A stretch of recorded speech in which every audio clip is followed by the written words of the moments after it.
आपने मुझे बजट की इस आम चर्चा में बोलने का अवसर दिया, इसके लिए मैं आपको बहुत बहुत धन्यवाद देना चाहती हूँ।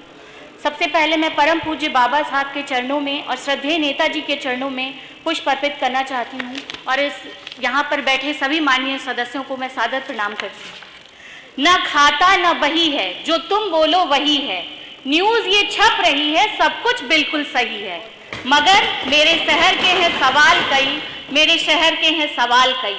सिस्टम का बुरा हाल क्यों, सच पर FIR क्यों, बुलडोजर की मार क्यों, झूठ की जय जयकार क्यों, निष्ठुर है सरकार क्यों, खाक हुए अरमान क्यों, परेशान है नौजवान क्यों, बेहाल है किसान क्यों, बनते हो अनजान क्यों, रैली ये आलिशान क्यों, ये दिखावा ये गुमान क्यों, होगा ये संयोग कब, बीतेगा ये होगा ये संयोग कब, बीतेगा ये शोक कब, समझोगे तुम लोग कब, मेरे शहर के हैं सवाल कई, मेरे शहर के हैं सवाल कई।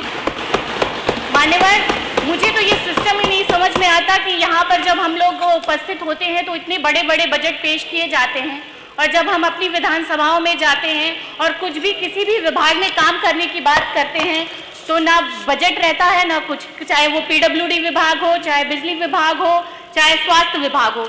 मान्यवर, मैं अपनी विधानसभा मेहनगर क्षेत्र की ग्राम सभा मुस्तफाबाद की एक घटना बताना चाहूँगी, जहाँ पर पिछले 6 महीने से ट्रांसफार्मर जला हुआ है। अब सब लोग सोच रहे होंगे 6 महीने से ट्रांसफार्मर जला है तो उसको बनवाया क्यों नहीं, क्योंकि हम थक चुके हैं उसको बनवाते बनवाते। जब लगवाते हैं वो फिर वापस से जल जाता है, फिर लगवाते हैं फिर। तो जनता ने वहाँ का एक जुगाड़ किया है कि वो दूसरे गाँव से तार लाकर वहाँ पे बिजली का जुगाड़ हुआ है। मान्यवर, यही जर्जर तारों की स्थिति है। मान्यवर, हमारे मेहनगर टाउन एरिया में पूरे तार जर्जर हुए हैं। मान्यवर, केबल लगे हुए हैं लेकिन तार ओवरलोड के कारण जल जाते हैं और लोग वापस, स्थानीय लोग पैसे कलेक्ट करके वो तार लगवाते हैं और वो प्रायः जलते रहते हैं। उसको भी कई बार मैंने पत्राचार के माध्यम से कई बार बात करके पूछा कि क्यों नहीं वो बन रहा है, तो पता चला कि बजट नहीं है।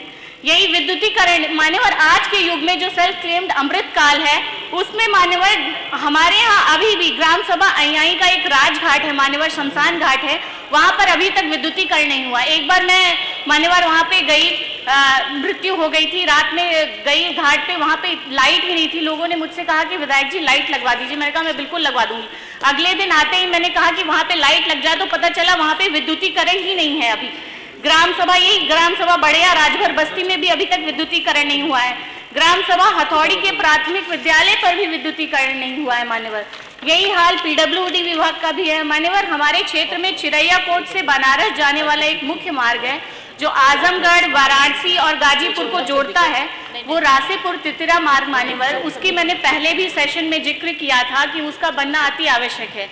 वो इतना खराब है मान्यवर, मैं फिर से वही बात दोहराना चाहूँगी कि समझ में नहीं आता कि वो रोड है कि रोड में गड्ढा है कि गड्ढे में रोड है। मान्यवर, उसका बनना अति आवश्यक है। मान्यवर, यही हाल वहाँ का भी है।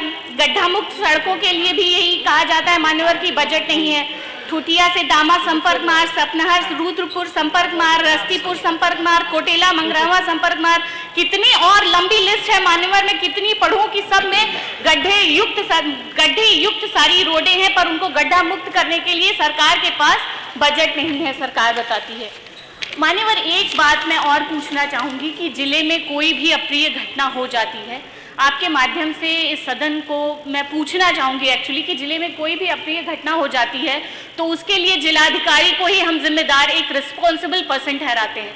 तो कानपुर की घटना में अभी तक जिलाधिकारी को क्यों कुछ कार्रवाई नहीं की गई है मान्यवर, जबकि 2 महिलाएं जलकर, मान्यवर ये सेंसिटिविटी को दिखाता है कि जलकर पुलिस के सामने ही मर गई, उसके बाद भी जिलाधिकारी से अभी तक कोई वो नहीं हुआ है। और मुझे लगता है मान्यवर की प्रदेश की सरकार को ये पता चल गया है कि कानपुर की पुलिस माँ बेटियों की रक्षा नहीं कर सकती, इसलिए उन्होंने उत्तर प्रदेश की बहू के लिए जो नोटिस भेजा उनको दिल्ली भेज दिया नोटिस लेके मान्यवर की वो वहाँ चले जाए।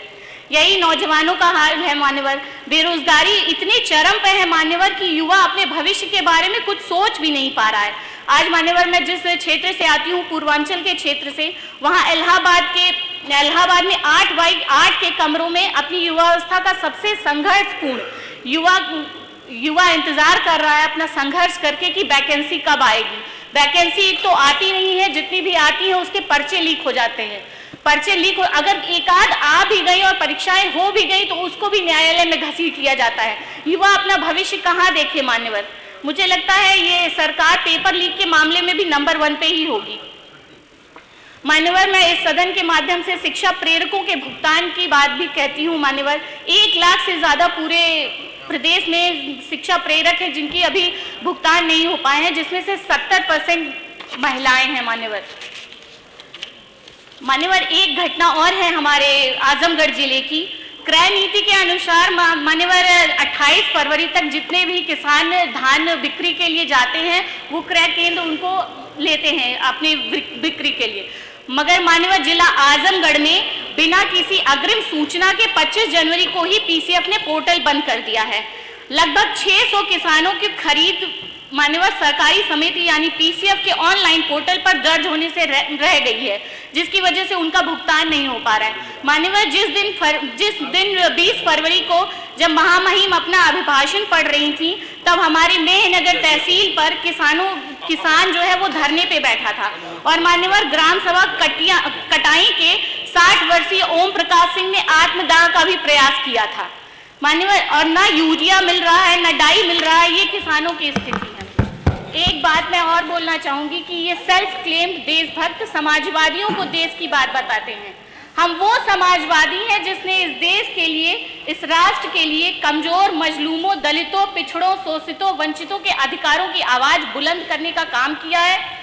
उनके हकों के लिए, उनके न्याय के लिए हम समाजवादियों ने हमेशा संघर्ष किया है, हम कर रहे हैं और हमेशा करते रहेंगे। मान्यवर, समाप्त करें आप। हमारे नेता माननीय अखिलेश यादव जी ने इस प्रदेश की उपलब्धियों को जिस ऊंचाई पर पहुंचाया है मान्यवर, वहां तक तो आप कभी सोच भी नहीं सकते, क्योंकि आपका वो व्यू पॉइंट ही नहीं है।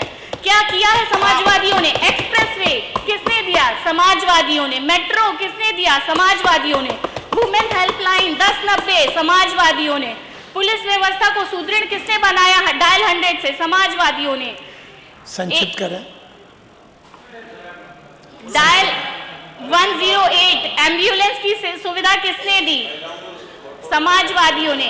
पावर प्लांट्स किसने लगाए? समाजवादियों ने। अंतर्राष्ट्रीय स्टेडियम किसने बनाया? समाजवादियों ने। आप योजनाओं की बात करते हैं, विधवा पेंशन, वृद्धा पेंशन, बेरोजगारी भत्ता, कन्या विद्याधन, लैपटॉप, ये सब किसने दिया? समाजवादियों ने। हमारे नेता माननीय अखिलेश यादव जी ने लखनऊ में लिखवा दिया था कि मुस्कुराइए आप लखनऊ में हैं। हमें लगता है, आपके माध्यम से मैं कहना चाहूंगी मान्यवर की सरकार को लिखवा देना चाहिए कि खामोश आप उत्तर प्रदेश में हैं। और मुझे लगता है पूर्वांचल की भाषा में अगर ये कहा जाए कि बोलला तक गईला तो ये ज्यादा सही रहेगा। एक शेर के साथ मैं समाप्त करना चाहूंगी अपनी बात मान्यवर। ये दबदबा, ये हुकूमत, ये नशाए सत्ता, ये दबदबा, ये हुकूमत, ये नशाए सत्ता, ये सब किराएदार हैं, घर बदलते रहते हैं। बहुत बहुत धन्यवाद।